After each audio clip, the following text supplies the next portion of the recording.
Itong video.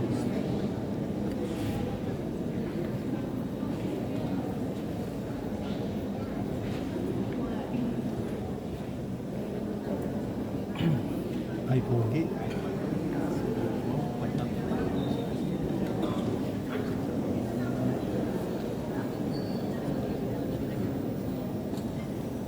Naka-slant talaga yung position niya. Pag ano.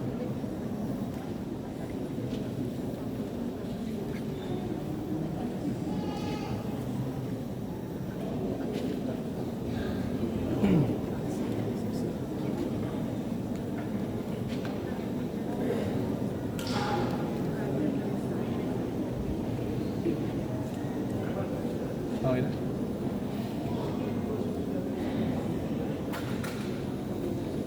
Mark na. Pantay na.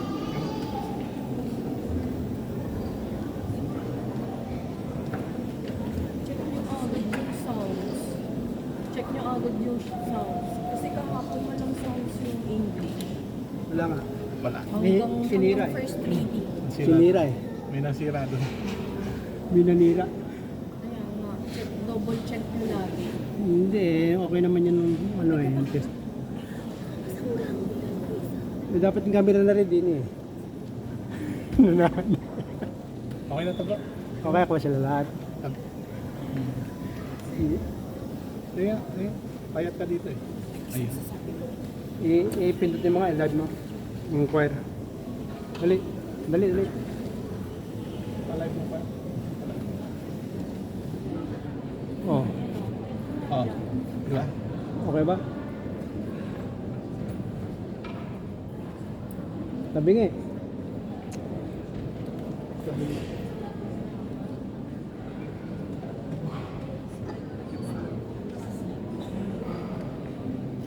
Ito lang yan. Wala na, sagad na yun. Ibaba mo yun. Ibaba na to. Ako, nabul yung camera. Sumobra. Ito, sumobra na yata.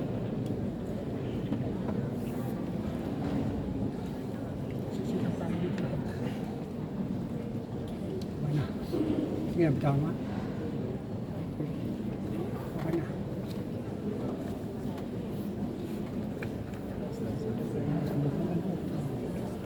Live ba live?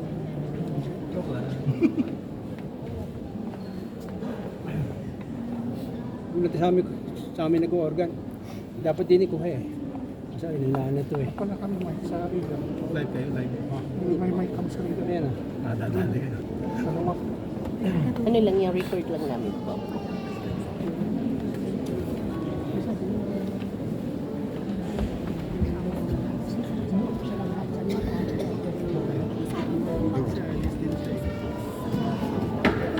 Ano yung bakit? Road na yata.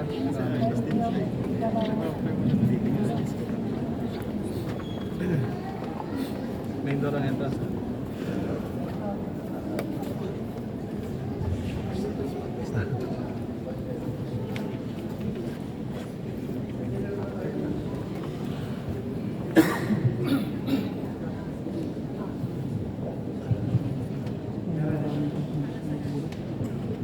You know the practice of my feeling.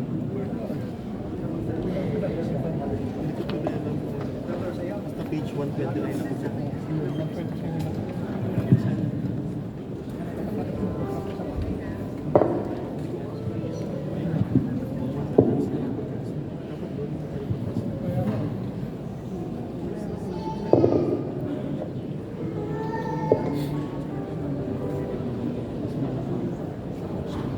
Isang mapagpalang hapon po sa lahat. Para sa matintim na pagdiriwang ng misa, ang lahat ay hinihikayat na i-off o ilagay sa silent mode ang ating mga telepono.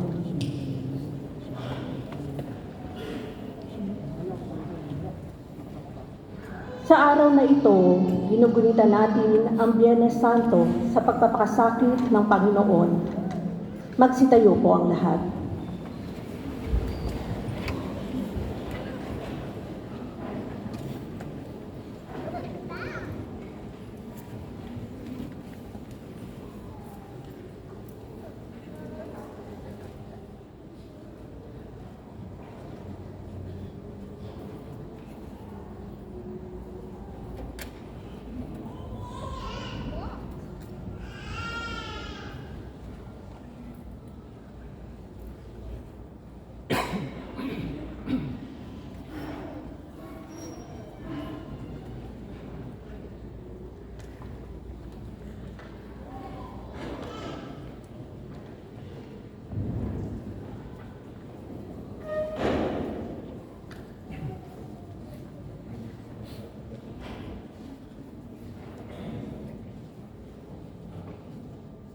Magsilod po ang lahat.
Magsitayo ang lahat.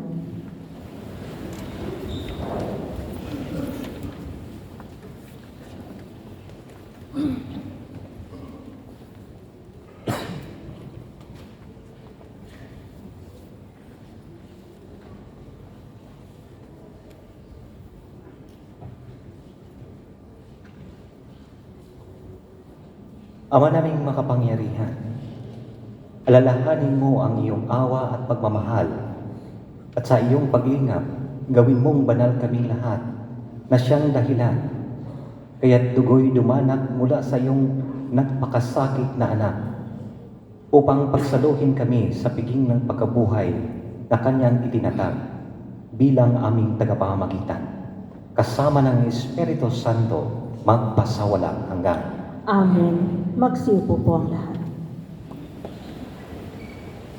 Para sa utang bahagi ng pagdiriwang ang pagpapahayag ng salita ng Diyos.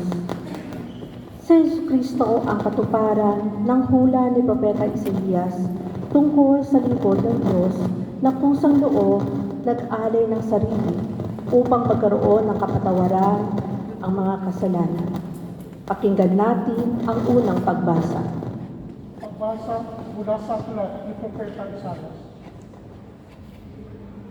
Sinabi ng Panginoon, ang lingkod ko'y magtatagumpay sa kanyang gawain. Mababantog siya at dadakilan. Marami ang nagitla.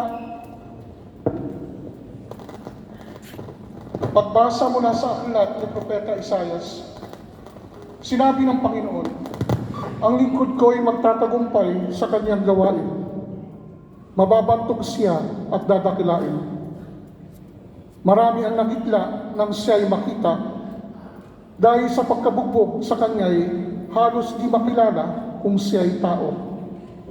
Ngayon marami rin ang mga bansang magugulantang, pati mga hari pag siya'y nakita ay matitigilan. Makikita nila ang di na balita kahit nakailan, at maunawa ang di pa narinig minuman. Sagot ng mga tao, sino ang maniniwala sa ibinabalita namin ito? Sino ang makapagpapatunay na pinahintulutan ito ng Panginoon? Kalooban ng Panginoon na ang kanyang lingkod ay matulad sa isang halamang natanim sa tuyong lupa. Walang katangian o kagandahang nakatawag pansin. Wala siyang taglay na pang-akit para lapitan siya. Hinamak siya ng mga tao at itinakwil. Nagdanas siya ng sakit at hirap. Wala man lang natapon ng sulyap sa kanya. Hindi natin siya pinansin para siyang walang kabuluhan. Tinis niya ang hirap na tayo ang dapat magbata. Gayon din ang kirot na tayo sana ang lumasap. Akala natin ay dinanas niya ay parusa sa kanya ng Diyos dahil sa ating mga kasalanan, kaya siya nasugatan. Siya ay binugbog dahil sa ating kasamaan. Tayo ay gumaling dahil sa pahirap na tinamo niya at sa mga hampas na kanyang tinanggap. Tayo ay parang mga tupang naligaw, nagkanya-kanya tayo ng lakad. Ngunit inibig ng Panginoon na sa kanya ipataw ang parusang tayo dapat ang tumanggap. Siya ay binugbog at pinahirapan, ngunit di tumutol kahit kamuntiman. Tulad ay korderong hatid sa patayan para mga tupang hindi tumutol kahit nagupitan. Ni hindi umik kahit kaputok man. Nang siya'y hulihin, hatulan at dalhin sa dakong patayan, wala bang nangahas na ipagsanggalang, wala man lang dumamay. Siya ay pinatay dahil sa sala ng sangkatauhan. Siya'y inilibing na kasama ng masama at mayayaman, bagaman wala siyang kasalanan o nagsabi man ng kasinungalingan. Sinabi ng Panginoon, ang kanyang paghihirap ay kalooban ko, inahandog niya ang sarili upang sa pamamagitan noon ay magkaroon ng kapatawaran. Dahil dito'y mabubuhay siyang matagal, makikita ng laing susunod sa kanya, at sa pamamagitan niya ay maisasagawa ang aking panukala. Pagkatapos ng pagdurusa, lalasap siya ng ligaya, malalaman niyang hindi nawalan ng kabuluhan ng kanyang pagtitiis. Ang aking tapat na lingkod at lubos kong kinalulugdan, ang siyang tatanggap ng parusa ng marami, at alang-alang sa kanila'y siya'y aking patatawarin. Dahil dito, siya'y aking pararangalan kasama ang mga dakila, pagkat kusang loob niyang ibinigay ang sarili, at nilasap ang kaparusang masama. Inako niya ang makasalanan at idalangin sila'y patawarin. Ang salita ng Diyos. Salamat sa Diyos.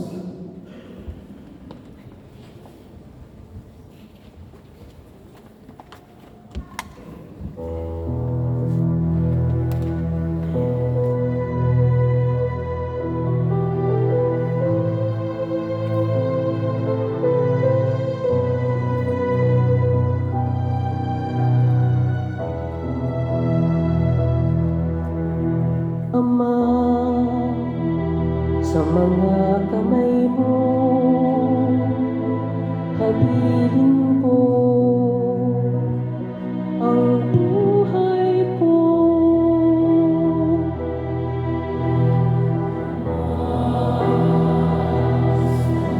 Kamay mo, habilin ko ang buhay ko. Sa iyo buong ako'y lumalapit upang ingatan mo nang hindi malupi. Sa mga kamay mo, habilin ko ay buhay ko, tagapagligtas kong tapat at totoo.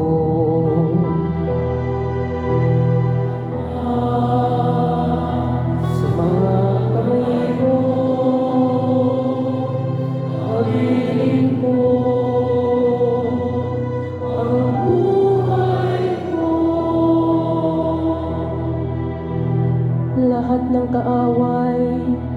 humahalakhak, pati kapitbahay ako'y hinahamak.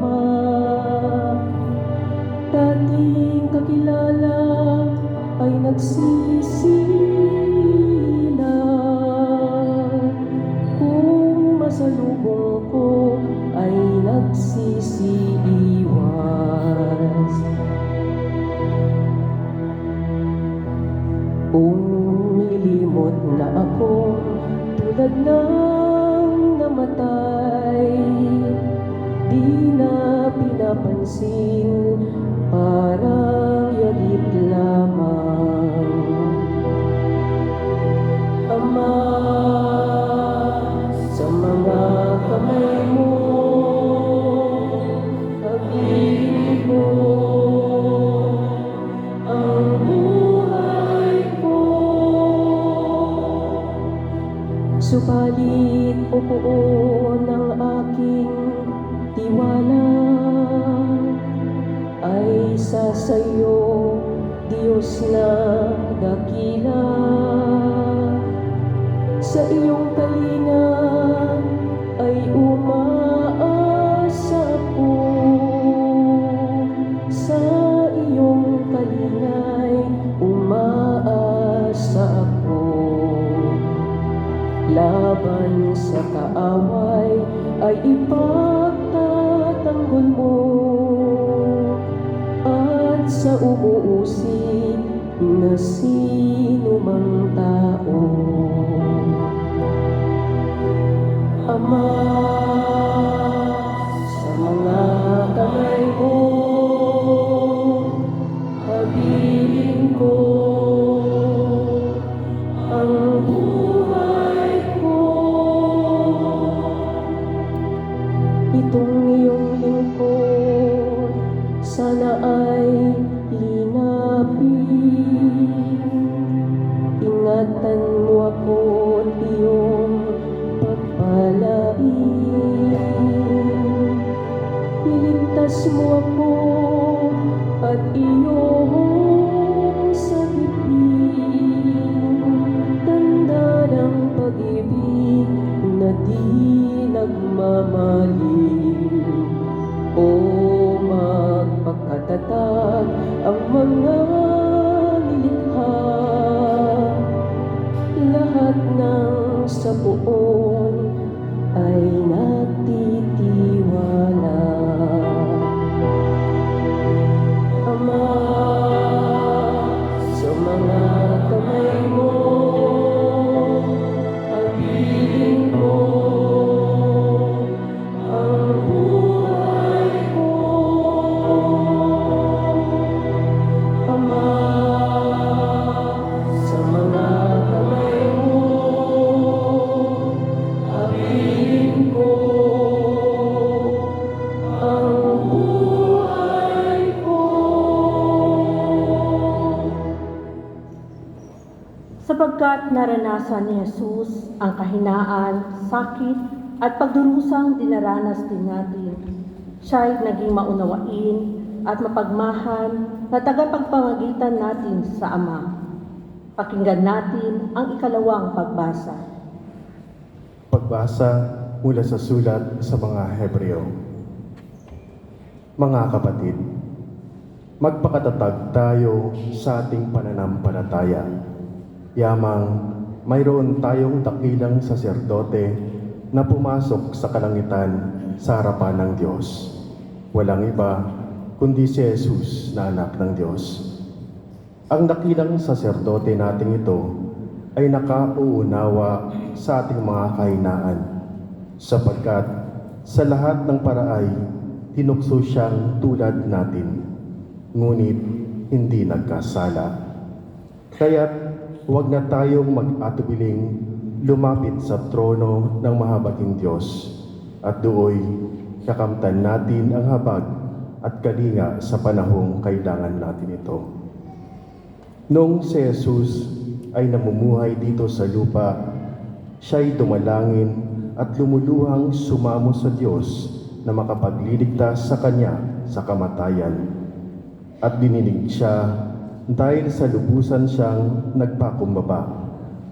Bagamat siya'y anak ng Diyos, natutuhan niya ang tunay na kahulugan ng pagsunod sa pamamagitan ng pagtitiis. At nang maganap na niya ito, siya'y naging walang hanggang tagapagligtas ng lahat ng sumusunod sa Kanya. Ang salita ng Diyos. Salamat sa Diyos, magsitayo po ang lahat.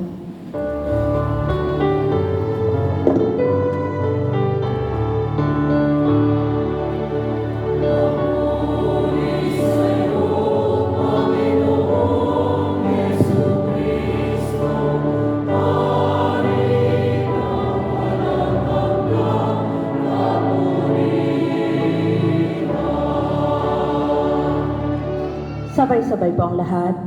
Masunurin ni Kristo Jesus, naghain ng buhay sa krus, kaya't tinagila ng Diyos at binigyan ng ngalang tapok sa langit at sansinuko.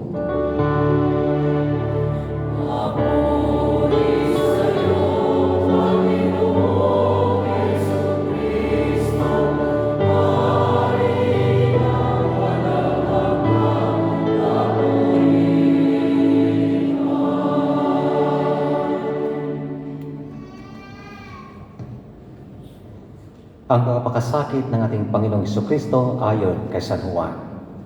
Noong panahong iyon, umalis si Jesus kasama ang kanyang mga alagad. Pumunta sila sa ibayo ng Bati Cedron at pumasok sa isang halamanan doon.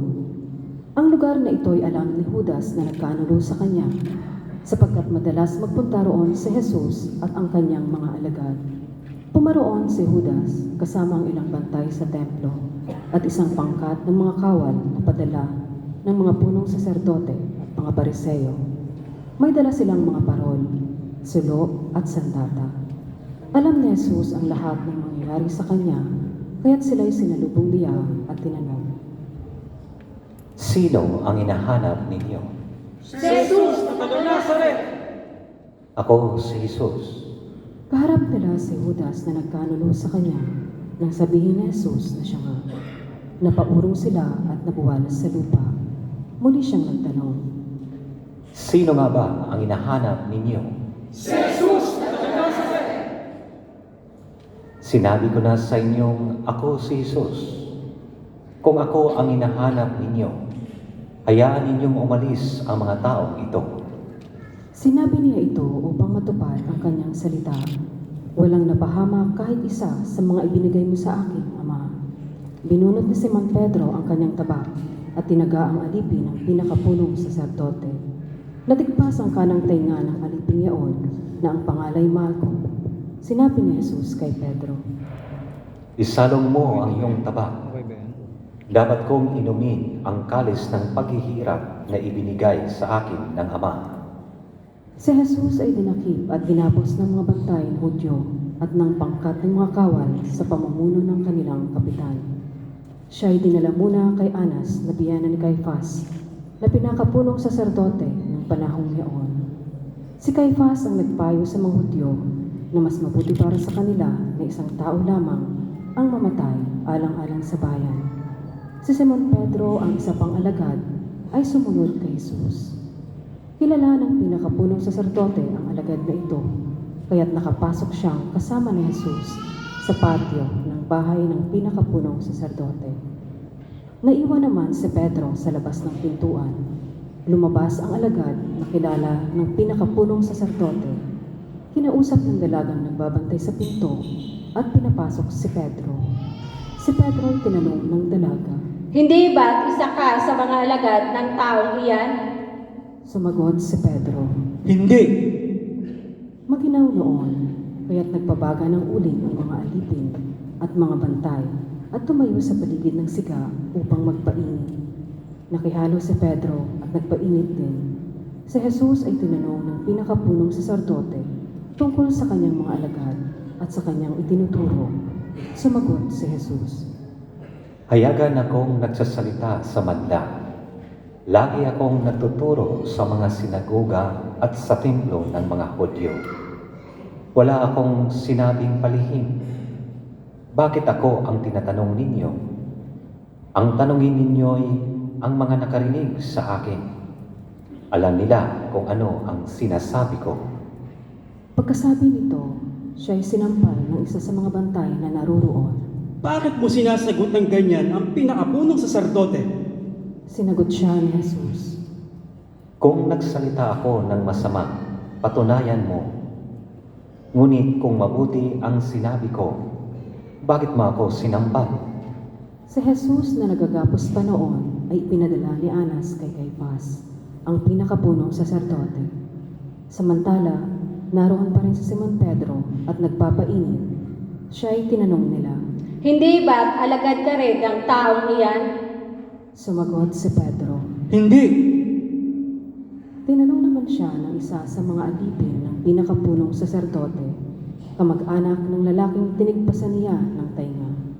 Hindi ba ikaw ang nakita kong kasama ni Jesus sa halamanan? Muling itinatwa ito ni Pedro. Siya namang pagtilaok ng manok.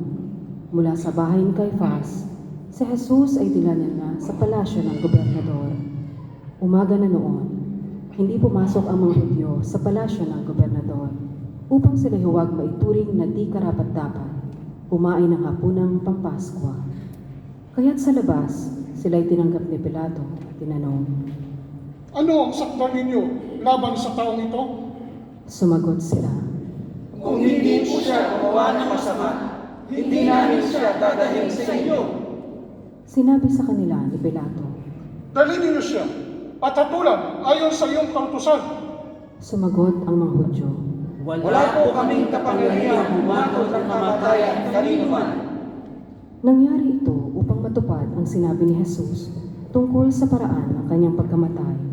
Si Pilato ay pumasok uli sa palasyo at tinawag si Jesus.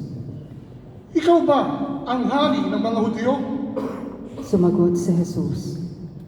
Yan ba'y galing sa inyong sariling isipan o may nagsabi sa inyo? Tinanong siya ni Pilato. Ako ba'y Hudyo? Ang mga kababayan mo at mga punong saserdote ang nagdala sa iyo rito. Ano ba ang ginawa mo? Sumagot si Jesus.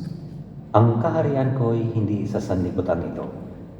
Kung sa sanlibutan ito ang aking kaharian, ipinakipaglaban sana ako ng aking mga tauhan at hindi na ipagkanulo sa mga Hudyo.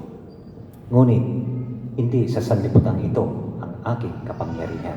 Kung gayon, isa kang hari? Sabi ni Pilato. Sumagot si Jesus. Kayo na ang nagsasabing ako'y hari. Ito ang dahilan kung bakit ako ipinanganak at naparito sa sanlibutan upang magsalita tungkol sa katotohanan. Nakikinig sa aking tinig ang sinumang nasa katotohanan. Ano ba ang katotohanan? Tanong ni Pilato. Pagkasabi nito, muling lumabas si Pilato at sinabi sa mga Hudyo. Wala akong makitang kasalanan sa taong ito. Ngunit ayon sa inyong kaugalian, dapat akong magpalaya ng isang bilanggo tuwing araw ng Paskwa. Ibig ba ninyong palayain ko ang hari ng mga Hudyo? Hindi! Huwag siya, hindi si Barabas. Si Barabas ay isang tulisan, kaya't ipinakuha ni Pilato si Jesus at ipinahagupit. Ang mga kawal ay kumuha ng halamang matinig, ginawang korona at ipinutong kay Jesus. At sinuutan siya ng balabal na purpura, isa't isa ay lumalapit sa kanya at ang wika. Mabuhay ang hari ng mga Hudyo! At si Jesus ay pinagsasampal. Lumabas ulit si Pilato at sinabi sa kanila, Ihaharap ko siya sa inyo upang malaman ninyo na wala akong makitang kasalanan niya. At inilabas si Jesus na may koronang tinig at balabal na purpura. Sinabi sa kanila ni Pilato, Narito ang tao! Pagkakita sa kanya ng mga punong saserdote at ng mga bantay, sila'y sumigaw. Ipako siya sa krus! Ipako sa krus! Sinabi ni Pilato, Kunin ninyo siya at kayo ang magpako sa kanya. Wala akong makitang kasalanan niya. Sumagot ang mga Hudyo, Ayon sa aming kautusay, nararapat siyang mamatay, sapagkat siya'y nagpapanggap na anak ng Diyos. Lalong natakot si Pilato nang marinig ang mga pananalitang ito. Muli siyang pumasok sa palasyo at tinanong si Jesus. Taga saan ka ba? Subalit hindi tumugon si Jesus. Ani Pilato, Ayaw mo ba makipag-usap sa akin? Hindi mo ba alam na maaari kitang palayain o ipapako sa krus? at sumagot si Jesus. Kaya mo lamang magagawa iyan ay sapagkat ipinagkakaloob sa iyo ng Diyos ang kapangyarihan niyan.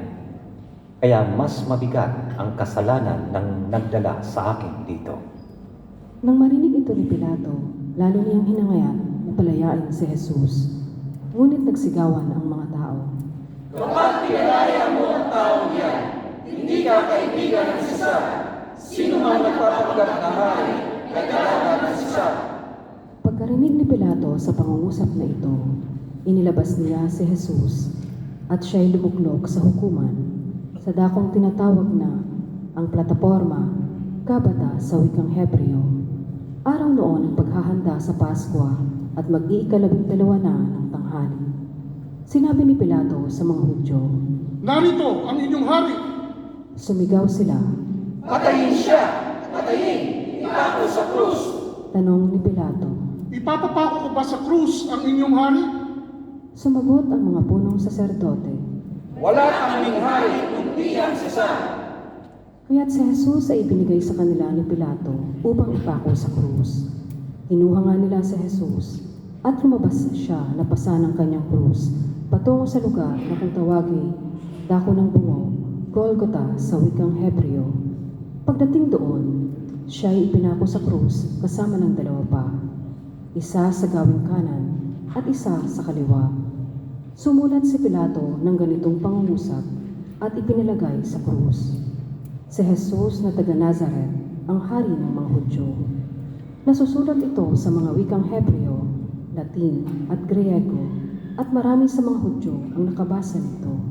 Sapagkat malapit sa lungsod ang dakong pinagpakuan kay Jesus, kaya't sinabi ng mga punong saserdote kay Pilato, Huwag ninyong isulat na hari ng mga Hudyo, kundi sinabi ng taong ito, Ako ang hari ng mga Hudyo. Sumagot si Pilato. Ang naisulat ko na. Nang maipako na ang mga kawal si Jesus, kinuha nila ang kanyang kasuotan at pinaghati-hatian ng apat. Kinuha rin nila ang kanyang tunika. Ito'y walang tahi at hinabi ng buo mula sa itaas hanggang sa ibaba. Nag-usap-usap ang mga kawal. Huwag nating punitin ito. Magsapalaran naman tayo para malaman kung kanino ito mauuwi. Nangyari ito upang matupad ang isinasaad ng kasulatan. Pinaghati-hatian nila ang aking mga kasuotan at ang aking damit ay kanilang pinagsapalaran. Gayon nga ang ginawa ng mga kawal. Nakatayo sa tabi ng krus ni Jesus ang kanyang ina at ang kapatid na babae nitong si Maria na asawa ni Cleopas. Naroon din si Maria Magdalena. Nang makita ni Jesus ang kanyang ina at ang minamahal niyang alagad sa tabi nito, kanyang sinabi, Gina, narito ang iyong anak. at sinabi ni Jesus sa alagad. Narito ang iyong ina. Mula noon, siya ay pinatira ng alagad na ito sa kanyang bahay. Pagkatapos nito, alam ni Jesus na naganap na ang lahat ng bagay. At bilang katuparan ng kasulatan, ay sinabi niya, Nauuhaw ako. may isang mangkok doon na puno ng maasim na alak. Itinubog nila rito ang isang espongha, ikinabit sa sanga ng isopo, at idiniit sa kanyang bibig. Nang masipsip ni Jesus ang alak, ay kanyang sinabi, Naganap na. Iniyukayok ni Jesus ang kanyang ulo at nalugod ang kanyang hininga. Magsiluhod po ang lahat.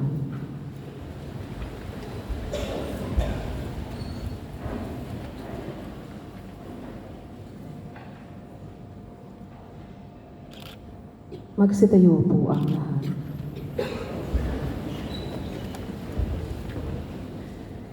Nooy araw ng paghahanda at ayaw ng mga Hudyo na manatili sa krus ang mga bangkay sa araw ng pamamahinga, sapagkat dakila ang araw ng pamamahingang ito.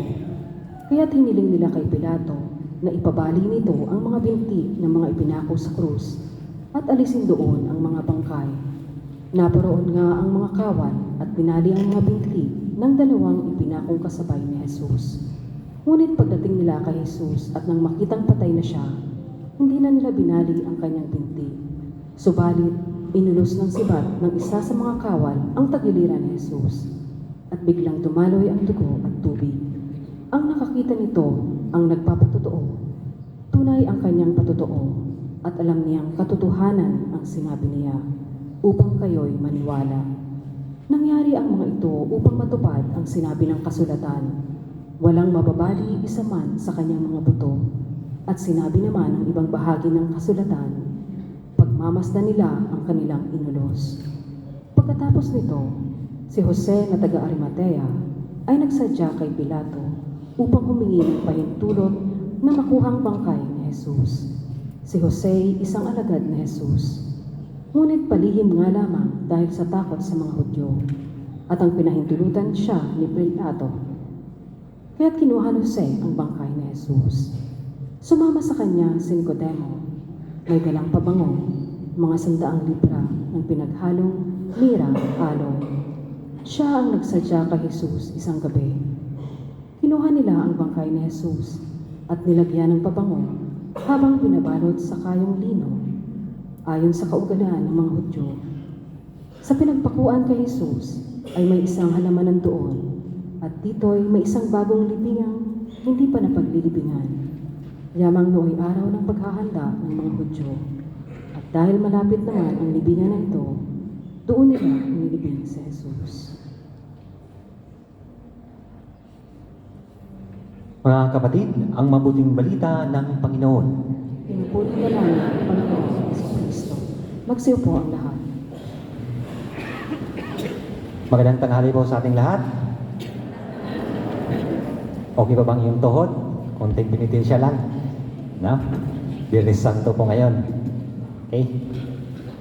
Kilala ninyo si Mother Angelica, foundress ng EWTN, Eternal World Television Network, na kung saan ang sabi niya ay suffering in itself does not make us holy. It is only when we unite it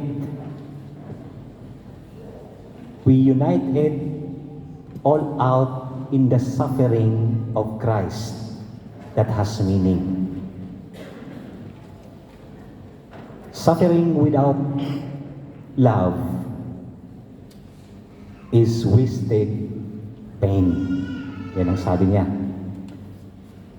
Na sa atin pa, ang paghihirap ay magkakaroon lamang ng kahulugan.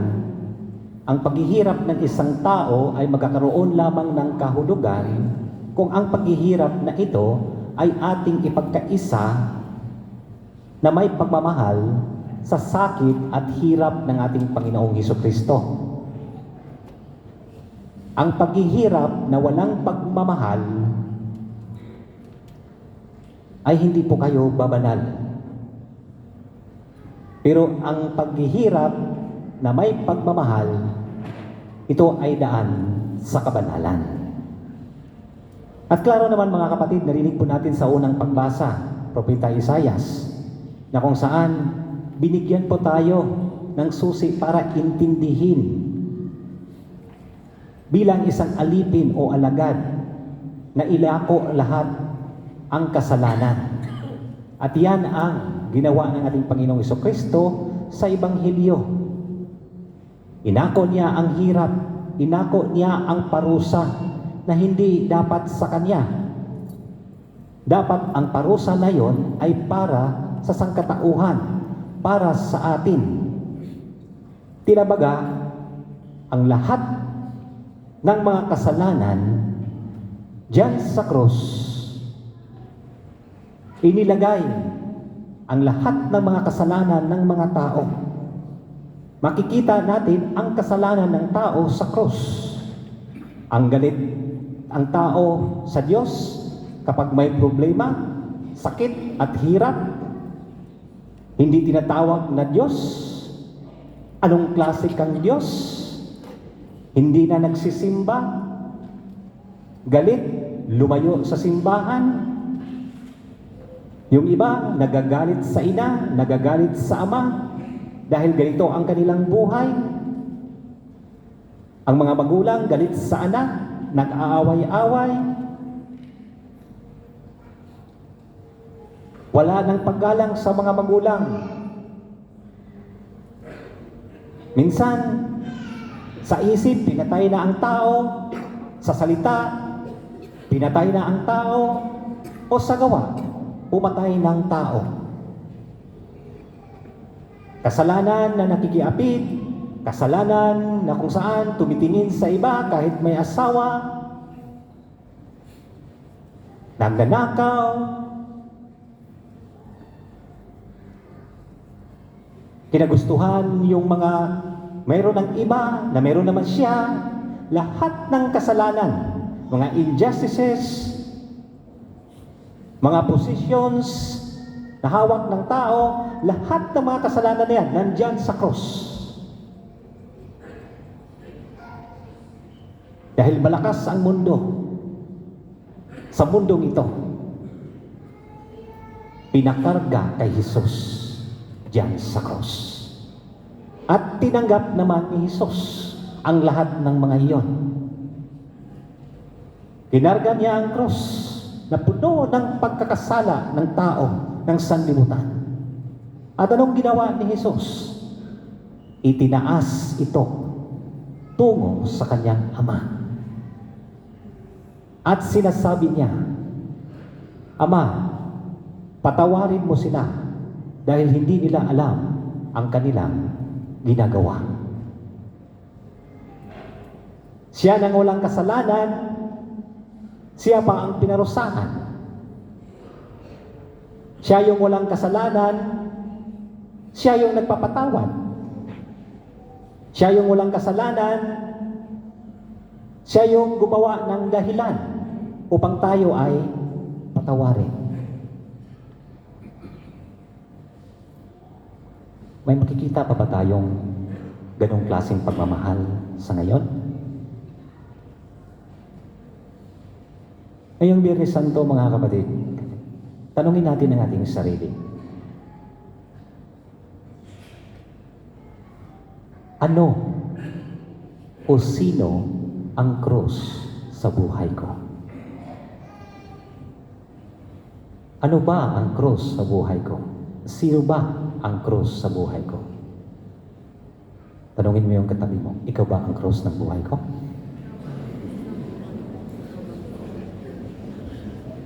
May mga krus, mga kapatid, na natural. Ang tao, hindi po bumabata, tumatanda. Kahit bata, sumasakit ang likod, sumasakit ang tuhod, sumasakit ang mga kamay, nagkakaroon ng mga rheuma, mga gout. No? Cross sa buhay, tumatanda. Mayroon ding mga cross sa buhay na kung saan bunga ng natural na kalamidad. Nabagyuhan, nasunugan, nalindulan, at iba pang mga natural na mga kalamites. Mayroon ding krus sa pagsunod natin sa kalooban ng Diyos. Krus ang iyong asawa, krus na kung saan nag-asawa ka, maganda naman ang iyong buhay, pero ngayon hindi mo na nakikita ang maganda na.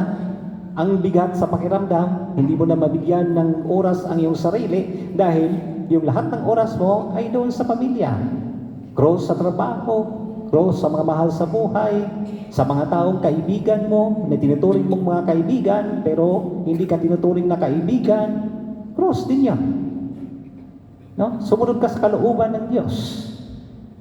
Akala mo walang cross ang pare? Meron. Akala nyo walang cross ang padre? Meron. Akala nyo walang cross ang bishop? Meron.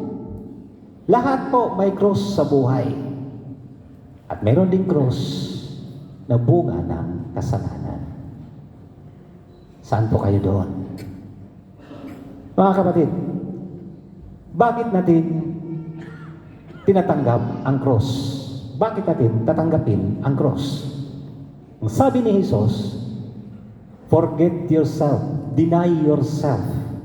Kalimutan mo yung sarili. Pasanin mo ang iyong cross at sumunod ka sa akin. At yan ang ginawa ng ating Panginoong Hesukristo. Pinasa niya ang cross para sa kaligtasan ng sangkatauhan mula sa mga kasalanan. Kaya, ibig sabihin, pasanin natin ang cross para sa ikabubuti doon sa gumawa sa iyo ng cross sa buhay at sa iyong kaligtasan. Matatanggap mo ba natin yan? Pasanin ang cross para sa ikakabuti ng iba? Pinasan ni cross. Pinasan ni Jesus ang cross para sa ikakabuti sa atin. Ganun din po tayo. Kalimutan mo yung sarili mo. Pasanin ang cross para sa ikakabuti sa atin. Pasanin natin ang cross para sa kabuti ng iba. At the same time, para sa ikaligtas ng ating kaluluwa, ating sarili. Ang tanong, paano natin pasanin, kargahin ang cross? Huwag puro reklamo. Huwag puro galit sa pagpasan ng cross. Kundi, pasanin ang cross ng may pagmamahal. Kung ang cross mo ay yung iyong asawa, huwag kang mag-alala. Dahil ikaw din ay cross ng iyong asawa. Magkargahan kayo. Let's say for example, bato-bato sa langit, ang tamaan ay huwag magalit. Mayroong iba ang iyong asawa. Nagiging cross mo siya. Sinabi mo sa Diyos, Panginoon, tanggalin mo na siya sa aking buhay. Parang awa mo na, ang bigat-bigat na. Pero, minamahal ka ng iyong asawa kahit meron na siyang iba. Bakit? Ang sabi ng Diyos, huwag muna. Hindi muna. Bumalik ka sa iyong asawa. Anong sabi ni Jesus? Kargahin mo ang cross ng may pagmamahal. Paano ibalik? Paano gagaan ang cross na iyan? Alilaw, ngayon ka nang umuwi. Saan ka ba galing? Sasabihin naman ng iyong asawa, edi saan pa? Nandoon sa isa. Kumain ka na ba? Hindi pa nga eh.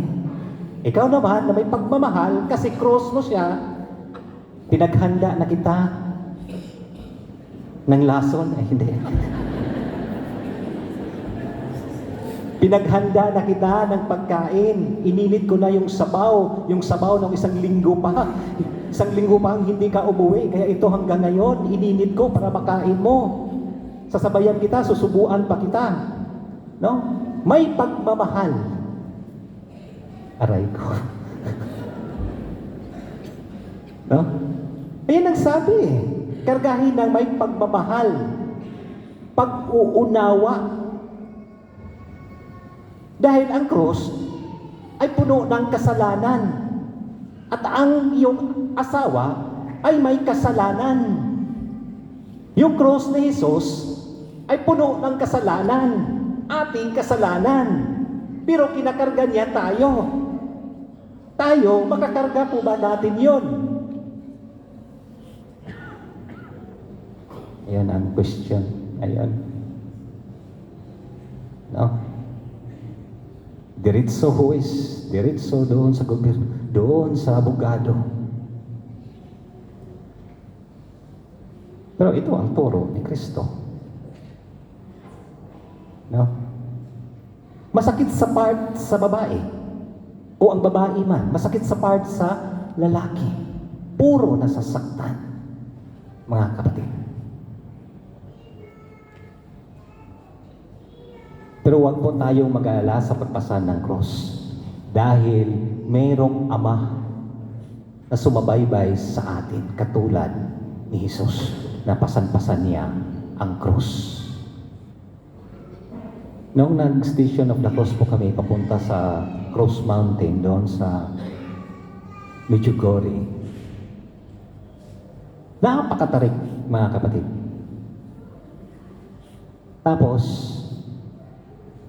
ako, may isang Arabo na kasama namin, hirap na huminga, tumulong ako.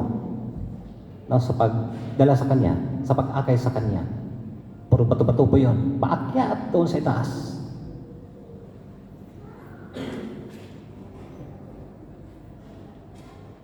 Hirap umakyat. Andun yung ambon, andun yung hangin, andun yung dulas, matulis na mga bato na pwedeng makasugat sa iyo o gugulong ka kapag nagkakamali ka. Siguradong sisiga yung paa mo o tuhod mo kapag natama sa bato. And then, pagbalik, pababa, merong isang Indiana naman, na 3 days siyang nagdadasal, na makaya niyang akyatin ang Cross Mountain. Biruin mo, 3 days siyang nagdadasal. Ang laki-laki niya. Gamit niyang tungkod, 2. Tinitingnan niya ang bawat hahakbangan niya. Inakyat na namin ang Cross Mountain mga close to 2 hours. Station of the Cross pa. Siya yung huling-huli. Pero unti-unti niyang naakyat. Noong pababa na, sabi niya sa akin, "Please mo ako, Father." Nagsitakbuhan na yung iba kasi malakas na ang ulan. Kapag malakas na ang ulan, napakahirap na bumaba kasi napakadulas yung mga bato. Dinahuli kami. Inalalayan ko siya kasama yung ibang kasama namin na umalalay din sa iba. At ang sabi niya sa akin, "Alam mo, Father, inihiling ko talaga to na makaakyat ako. Hanggang sa makarating ako sa tuktok ng bundok na ito. Hinihiling ko na gabayan ako ng Ama." "Alam mo, Father, ikaw yung gumabay sa akin." Napatamimi po ako. Dahil sa totoo, mga kapatid, nung pagbaba na namin, malakas na yung hangin. From 10th station, 8th station, nagtatanong na siya, anong station na ito? Bawat istasyon ay tinitingnan kasi nandoon yung kaba. Pero sabi ko, humawak ka sa kamay ko. Tumutok na lang ako doon sa aming dinadaanan. At dahil sa napakahirap yung daan, parang may linya yung dinadaanan at tinuturo, paikot-ikot, hindi straight. Kung hindi punta sa kaliwa, pupunta sa kanan, iikot konti, hindi ka makadiretso, minsan tataas ka konti, hanggang sa hindi namin napamalayan na second station na pala.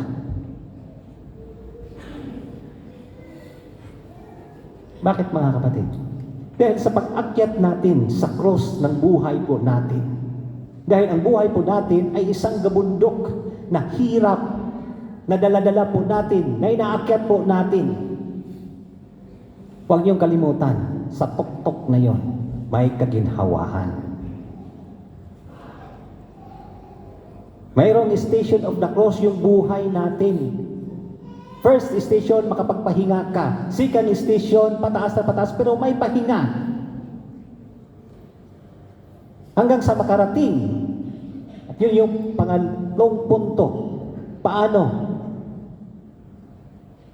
kargahin ang cross?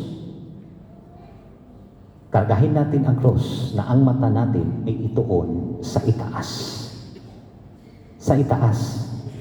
Na after ng buhay na ito, ay mayroong kaluwalhatian, mayroong kaginhawahan. At before po kami umuwi sa Medjugorje, at nagkaroon po ako ng pagkataon na nagmisa doon sa isang simbahan sa Mustar City. Nakita ko ang isang liwanag doon sa banal na Eucharistia. Nakita ko yung mukha ng Kristo na napurungan siya ng tinik. Tumulo ang dugo.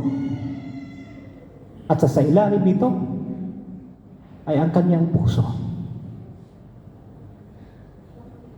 Nagtaka ako kung bakit nagliliwanag ang hostya at bakit nag-aapir ang mukha ni Jesus at ang kanyang puso.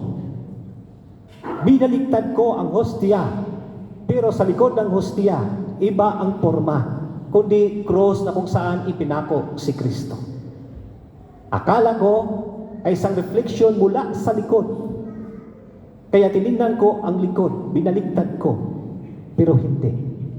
Dahil pagbalik ko doon sa forma na hinahawakan ko ang banal na Eucharistia, tumulo ang kanyang dugo.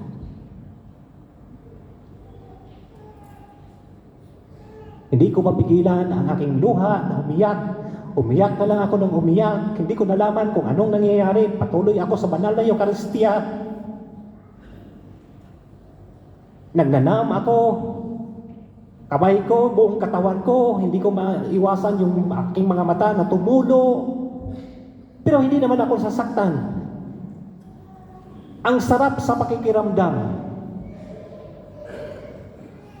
Nakakita ka ng liwanag na wala namang liwanag na kung saan diyan banda sa gilid o sa likod.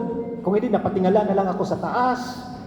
Pero walang liwanag. Pero bakit nagliliwanag yung hostya? At nandoon ang kanyang mukha at ang kanyang puso. Hindi lamang po yun.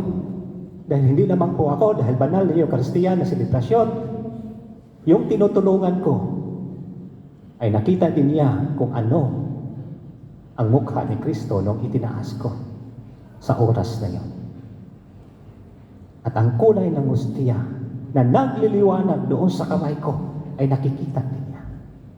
At hindi lang po yun. Ang mga kasama ko na kung saan nag-attend sa banal na Eucharistia, nakita nila na parang may tubig sa itaas na bumubuhos. Sabi nila sa akin after ng misa, nabasa ba daw ako? Pero before po yun nangyayari, isang picture na kung saan mula sa itaas na may ilaw doon sa aking kamay. Meron pang isa na kung saan parang isang cross na ilaw na slanting. At hindi lamang po yun, ang mahal na ina, sabi nila na hindi maganda ang makikita kapag ginagamitan ng cellphone. Ang pagpinipicturan ang mahal na ina. Iba ang flicker kapag nagagalaw ang kamay. Pero bakit na parang may pumapasok sa mahal na ina? Pag nag-flicker ay nag-fade ang mukha. Pero bakit ang mukha ng mahal na ina ay napakaliwanag at buhay na buhay? After ng buhay natin sa mundong ibabaw, mayroong kaluwalhatian. Sana matutunan natin kargahin ang cross na puno ng pagmamahal. Amen.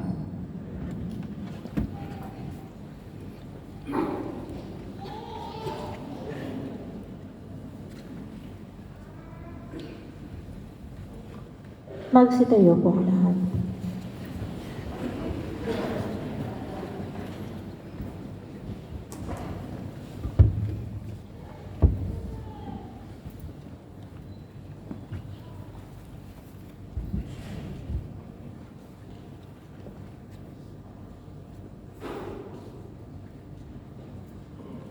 Para sa banal na simbahan, idalangin natin, mga mahal kong kapatid, ang banal na sambayanan ng Diyos sa buong daigdig upang pagkalooban ng kapayapaan at pagkukup, pagkakaisa at pagtataguyod ang mga kaanim nito sa sansinuko at upang tayo bigyan ng pamumuhay na matiwasay para tayo makasamba sa Diyos, Ama nating makapangyarihan. Magsilud po ang lahat.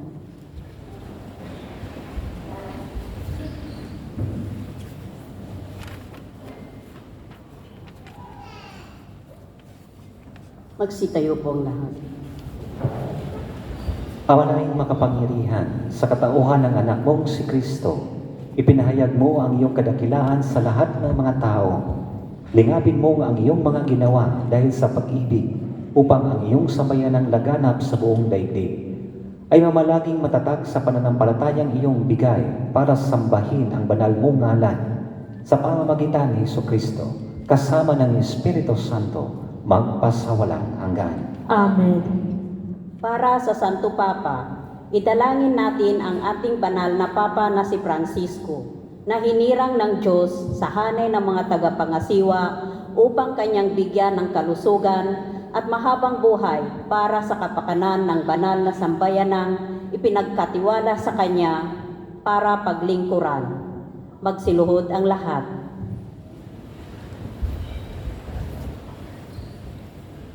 Magsitayo ang lahat. Ama naming makapangyarihan, sa iyong kapasyahan, umiiral ang sanlibutan. Paunlakan mo ang aming kahilingan na lingapin si Papa Francisco na iyong hinirang para kami pangasiwaan upang ang sambayanang Kristiyano na iyong pinamumunuan ay mapamalahanan niya ng may kaunlaran sa pananampalataya at gawang kabutihan. Iyong inasahan sa pamamagitan ni Jesucristo kasama ng Espiritu Santo magpasawalang hanggan. Amen. Para sa kaparian at lahat ng kaanib ng simbahan, idalangin din natin si Aldo na ating obispo, gayon din ang lahat ng mga obispo, mga pari at mga diakono, at ang kanang kabilang sa sambayanang Kristiyano. Magsiluhod ang lahat.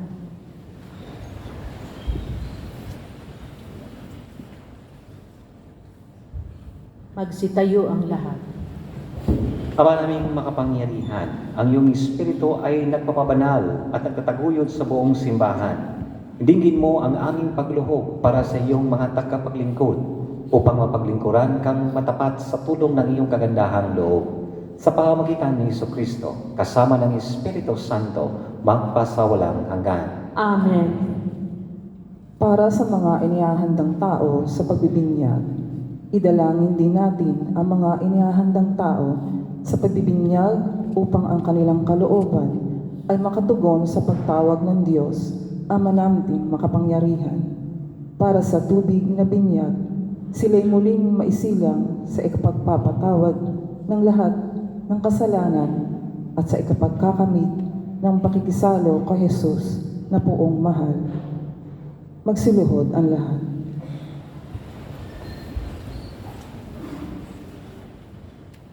Magsitayo ang lahat. Ama naming makapangyarihan, lagi mong pinauunlad ang sambayanan sa pagkakaroon ng karagdagang kabilang. Sa pananampalataya at pagkaunawa ay magkaroon nawa ng pag-unlad ang aming mga inihahanda sa pagbibinyag upang sa muli nilang pagsilang bilang binyagan, sila ay mapabilang sa mga kaanib ng iyong angkan. Sa pamamagitan ni Jesucristo, kasama ng Espiritu Santo, magpasawalang hanggan. Amen. Para sa pagkakaisa ng mga Kristiyano, idalangin din natin ang lahat ng ating mga kapatid na pawang kay Jesucristo na nanalig upang marapatin ng Diyos Ama nating makapangyarihan na sila'y tipunin at lingapin sa iisa niyang sambayanan. Magsiluhod ang lahat.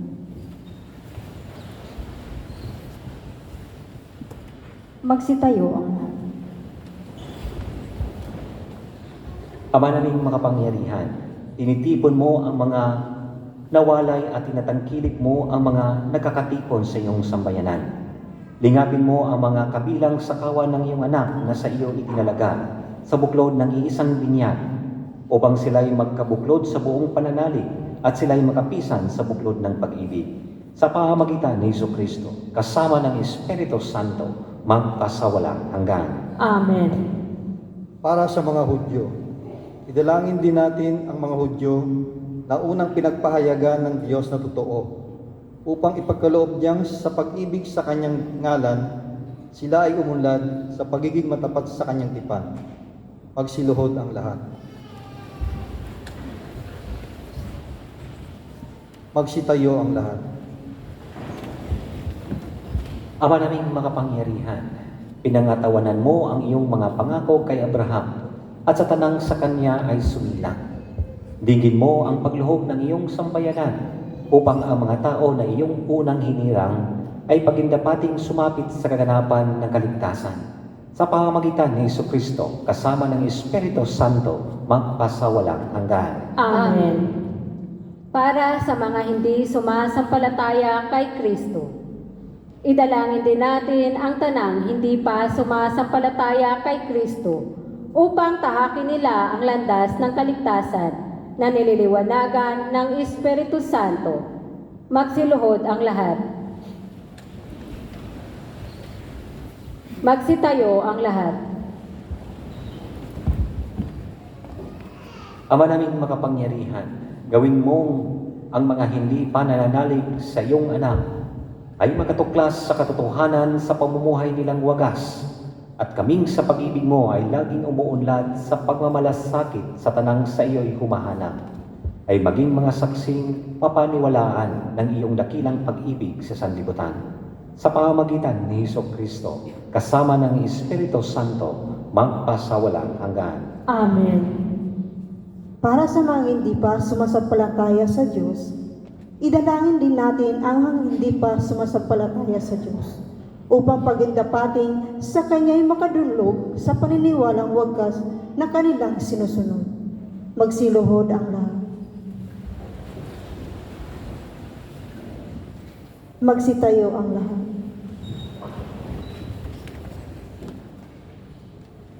Ama naming makapangyarihan, nilikha mo ang lahat ng mga tao upang lagi kang hanapin at pag nagtagpuan kay masiyang walang maliw.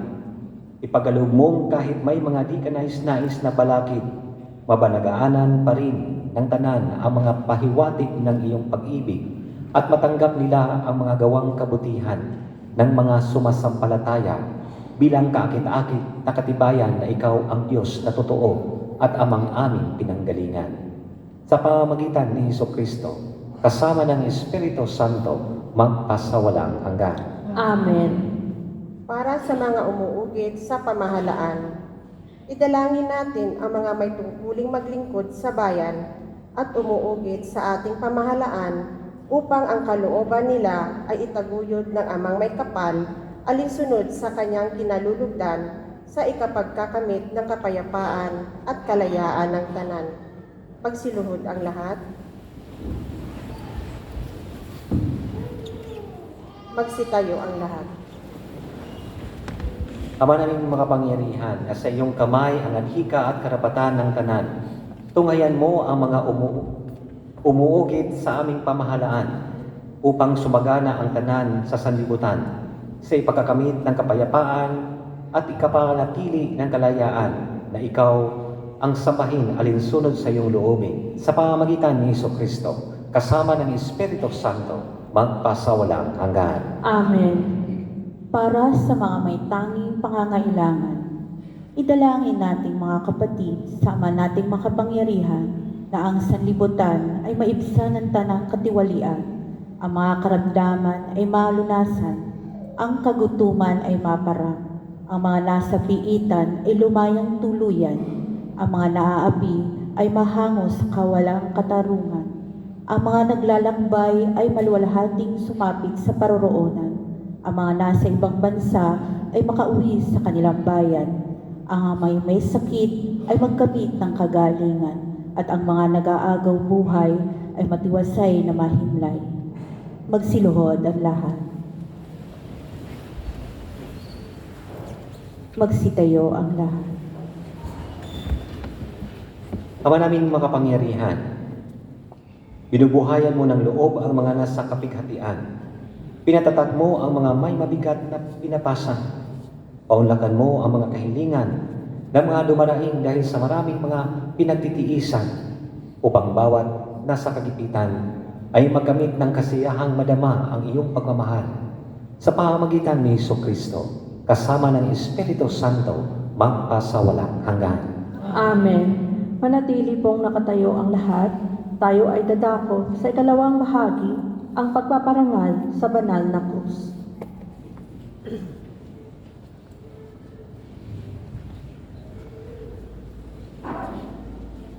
Humarap po lahat sa dambana.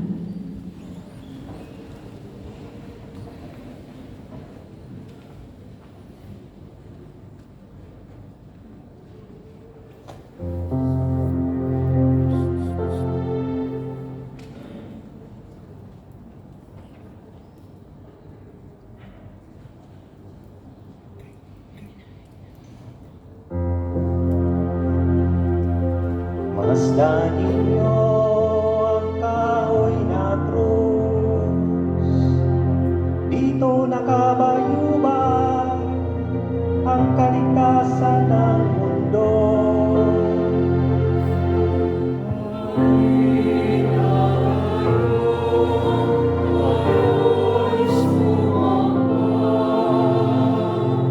Magsilod ang lahat.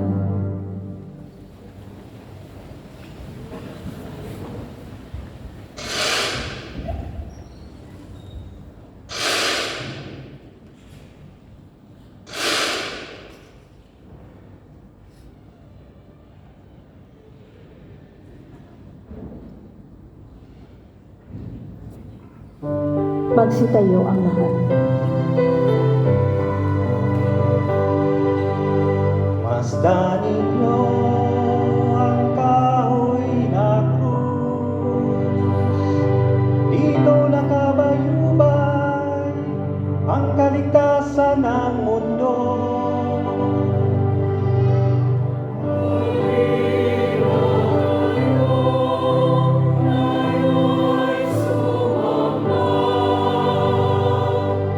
Magsiluhod po ang lahat.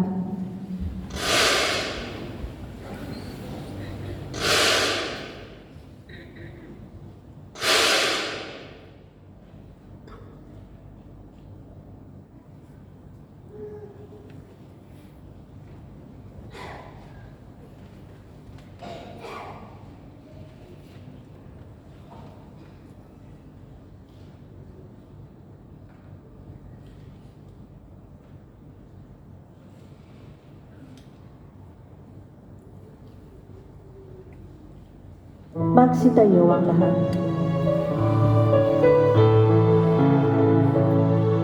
Masdan ninyo ang kahoy na krus, dito nakabayubay ang pag-asa ng mundo.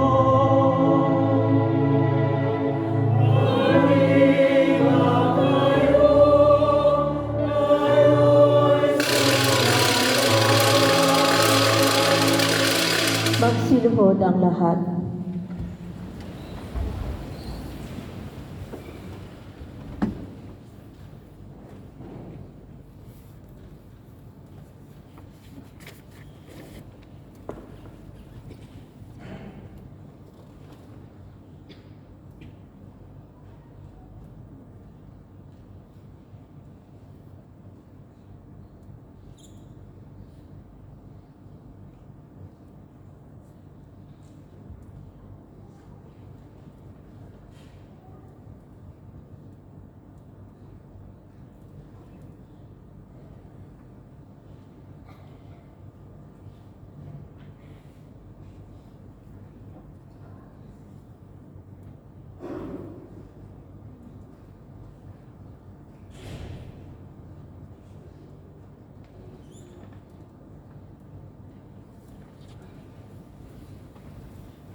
Magsitayo ang lahat.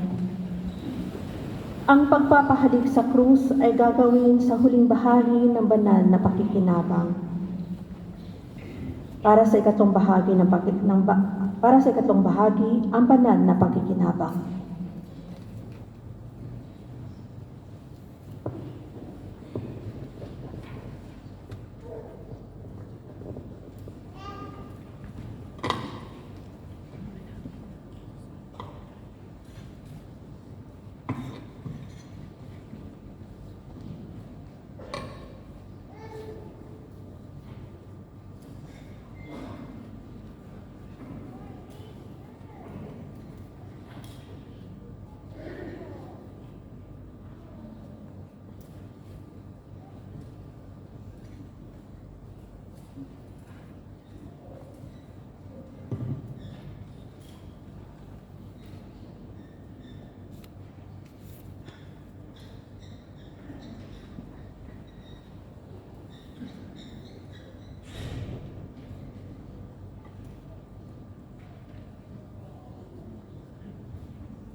Sa tagubilin ng galing na utos sa turo ni Jesus, sa Panginoon natin at Diyos, ipayag natin ang lakas loob.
kami adya sa lahat ng masama, pagkalooban ng kapayapaan na araw-araw, iligtas sa kasalanan at ilayo sa lahat ng kapahamakan. Samantalang aming pinananabikan ang dakilang araw ng pagkapahayag ng tagapagligtas naming si Jesucristo.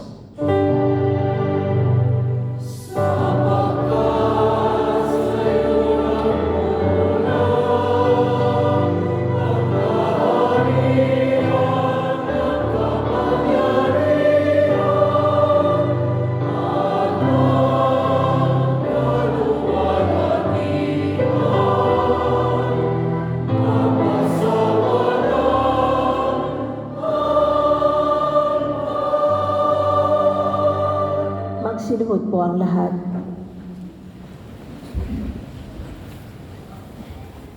Mga kapatid, ito ang kordero ng Diyos, ang Diyos na nag-aalis ng mga kasalanan ng sanlibutan. Mapalad tayo inaanyayahan sa kanyang bigay. Panginoon, hindi ako karapat-dapat na magpatuloy sa iyo, ngunit sa isang salita mo lamang ay gagaling na ako.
Magsitayo po ang lahat.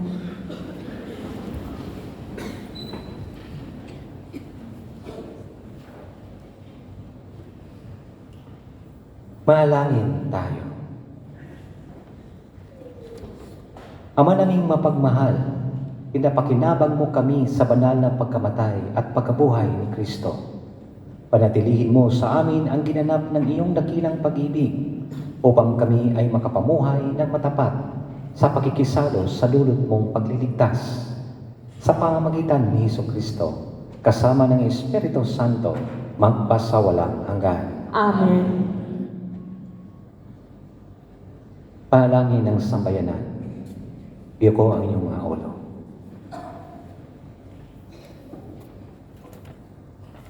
Ama naming bukal ng pagpapala, ang iyong pagbabasbas ay manaog nawang masakana sa iyong sambayanang gumanap ng pagunita ng pagkamatay ng iyong anak na siyang pagkabuhay ng nagtitiwala.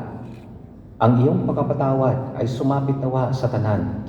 Ang iyong pakikisamang maaasahan ay iyong ibigay. Ang pananampalatayang banal naway maging matibay.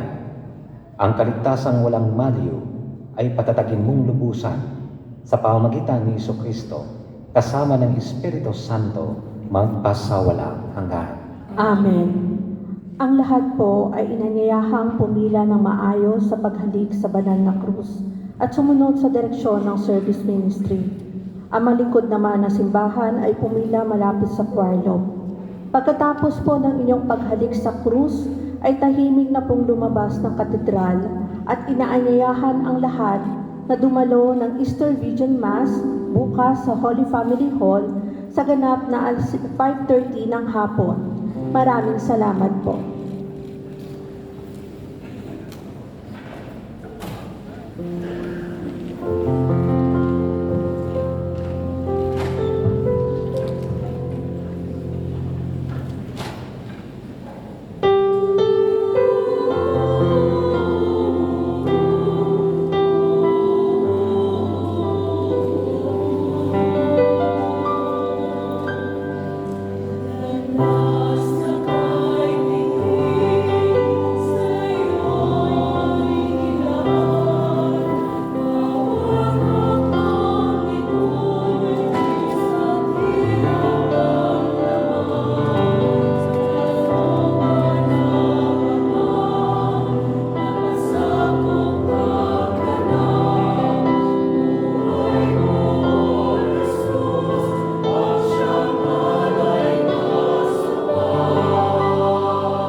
Balik ko na po.